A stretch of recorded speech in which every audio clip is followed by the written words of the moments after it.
Number 1. INFJs might hold a grudge because they expect perfection. The INFJ is one of the 16 Myers-Briggs personality types. INFJs may see helping others as their purpose in life. They are troubled by injustice and they typically care more about altruism than personal gain. Even though INFJs many times come across as warm, positive, and selfless from the outside, is that also the case when we look on the inside? Everyone has needs, and appearing as someone without needs might set you up for developing a grudge because you never get your personal needs met. It is a known fact that the average INFJ holds a high standard for itself, whether it's the way they want to treat other people or the way they have organized their room. INFJs strive for perfection as much as possible. Perhaps it has to do with their love for beauty, to which perfection and efficiency are closely related to. However, INFJs risk expecting that same perfection from others. Consciously or unconsciously, they might get irritated by other people who display very nonchalant, chaotic, and sloppy behavior. For example, the roommate that continuously leaves their dirty dishes in the kitchen, despite the request to clean them immediately. Or acquaintances and co-workers who aren't necessarily bad-mannered, but have an obnoxious way of communicating that the INFJ would never display towards others.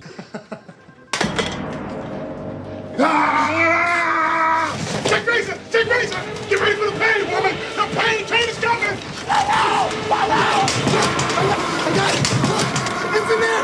Don't hurt me! Please don't hurt me! Thank you, Dad! Thank you, God!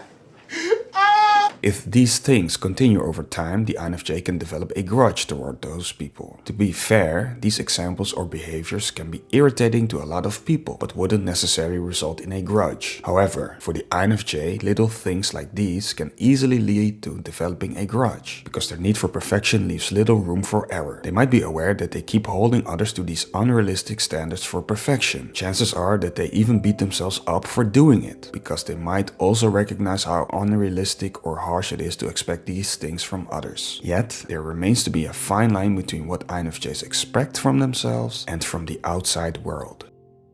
Number 2. INFJs might hold a grudge because they are sensitive. It was mentioned before that the INFJ can easily get irritated by the little things that seem to be off in their environment because of their perfectionism. What strongly ties into that is their sensitivity. Often regarded as highly sensitive, the INFJ's threshold for annoyance can be much lower on average due to their sensitivity. When you are sensitive to many subtle stimuli like scents, lighting, temperature, emotions, and energies around you, it is more likely that you pick up on things that affect you negatively. As such, there's an excess amount of things that can potentially disturb you. Furthermore, a heightened sensitivity will get you to your outer limits for stimulation a lot sooner as well. This might make INFJs more susceptible to developing grudges towards people, because INFJs might unwillingly be more aware of the things that affect them negatively because of their heightened sensitivity. In many cases, they might be able to change the situation that is bothering them by mentioning it to the other or by changing their surroundings. But in some cases they can't, because the subtle things that annoy them are aspects of a person or situation that are integral. For instance, a friend who always leaves the stove dirty because he or she doesn't register the grease stains on the stove due to diagnosed attention deficit disorder or ADD. This can leave an INFJ torn between empathizing with the friend while at the same time being negatively impacted by the mess he or she leaves behind.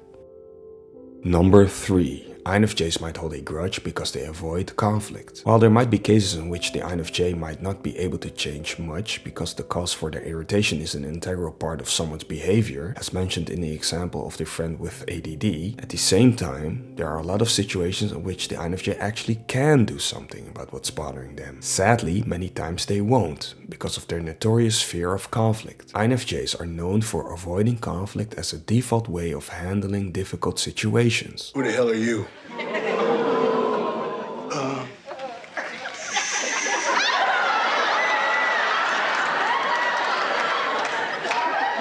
This is just a dream. As sensitive, soft-spoken, and people-oriented individuals, they strive for harmony in every social encounter they have. Potentially, upsetting others by getting angry, sad, or just simply asking for what they want is a huge challenge for them. As highly sensitive people, INFJs feel any disruption in the flow of positive emotions from others deeply. Negative emotions can be particularly strong and can easily cause overwhelm in the INFJ. Overwhelm is very stressful, so the INFJ tries to avoid this by preventing any negative emotions in others, but also their own negative emotions by suppressing them.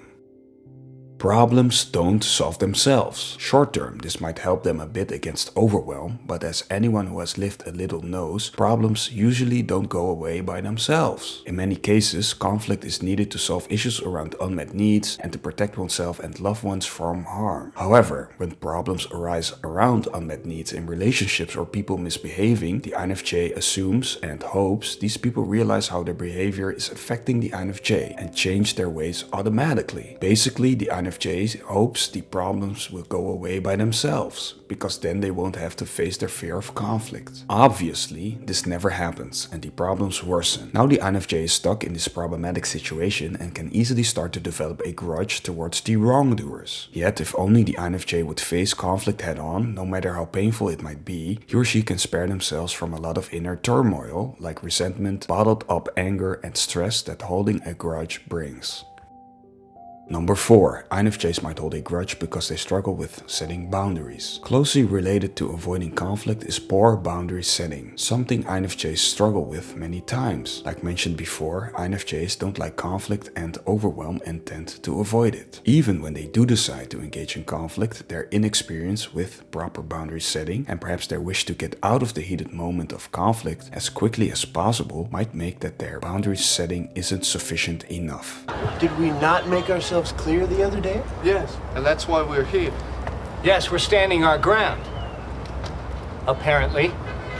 For example, during an argument, they might throw in the towel early if the other person is especially tenacious in fighting for their righteous position, even though they are actually wrong. This can lead to the other person not taking the INFJ seriously enough, which might result in a continuation of the misbehavior or unwanted events. It might exacerbate boundary setting for the INFJ the next time they need to set extra clear boundaries, because the other person now knows that the INFJ can't endure conflict for long. With that knowledge, they might even challenge the boundary setting of the INFJ for longer periods of time and with more intensity. If that person is particularly disagreeable or manipulative, they might even resort to all sorts of stress-arousing tactics to intimidate and overwhelm the INFJ. A vicious cycle develops. Sadly, in many cases, the INFJ gives up such fights and can easily develop a grudge towards that person, because the INFJ now feels helpless, especially when it is someone they can't easily escape, like a coworker or family member. Number 5. No grudge, but the INFJ door slam instead. If you made it this far into the video, you might think that INFJs are helpless all the time. I can assure you that is definitely not the case. There's a powerful conflict preventative tool INFJs use, the infamous INFJ door slam. Tomorrow you will have your heads cut off. I have chosen to send you as an advance party to hell. Their sensitivity has a lot of downsides when it's not harnessed properly. When it is harnessed properly, it can be a powerful gift in preventing conflict. The INFJ's sensitivity allows for understanding someone's core. When a mature INFJ encounters new people, then they try to decide whether they are a good person for them. They are good at recognizing subtle patterns in someone's behavior, emotional states, their energy, morals, values, and if it's authentic or not. The INFJ's mind picks up on many of these aspects over time and gathers all the information for its data analysis that leads to an answer to the question, is this a good person for me? When there are hints of that person possibly being untrustworthy, creating unnecessary drama or conflict in the future, the INFJ already filters them out. However, they can make an error in judgment, so some unhealthy people might still slip through from time to time. When there are repeated issues with a person and the INFJ recognizes that these will continue due to a toxic or unhealthy aspect of that person's personality, they'll cut that person forever out of their lives overnight. So the INFJ door slam is used as a last resort to eject oneself out of a toxic situation and prevent more from happening.